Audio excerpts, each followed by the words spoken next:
কি অবস্থা স্যার, ভালো আছেন? ভালো আছেন? এই তো স্যার, আপনার সাথে কিছু কথা বলতে চাই।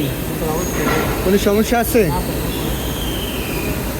আপনার ঈদ চিন্তাধারা নিয়ে কিছু কথা বলতে চাই। তো ঈদে আপনার পরিকল্পনা কি? ঈদের পরিকল্পনা হচ্ছে আমাদের, যেহেতু আমরা কর্মজীবী মানুষ, আমাদের ফ্যামিলিকে সময় দিতে পারি না, যেহেতু আমাদের পরিকল্পনা হচ্ছে ফ্যামিলিকে নিয়ে কোথাও ঘুরতে যাওয়া বা ফ্যামিলির মতো। আর যদি প্রবলেম না থাকে, আপনি আপনার জন্য কি কিনছেন এই ঈদে? সত্যি কথা বলতে আমি আমার জন্য কিছুই কিনি নেই। আমার বড় বোন আমাকে শপিং করে দিচ্ছে, ছোটো বোন গিফট করছে। আমি নিজে কিছু কেনা নেই, আর ওই বোন আমাকে গিফট করছে। ও, বড় বোন এবং ছোটো বোন গিফট করছে।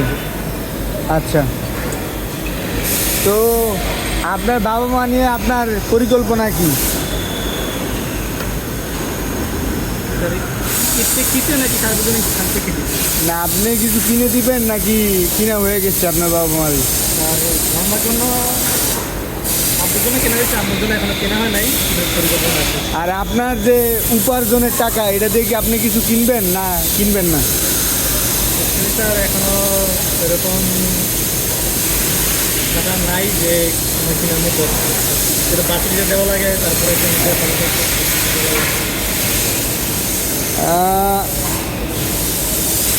এই যে ছেলেটাকে দেখছেন,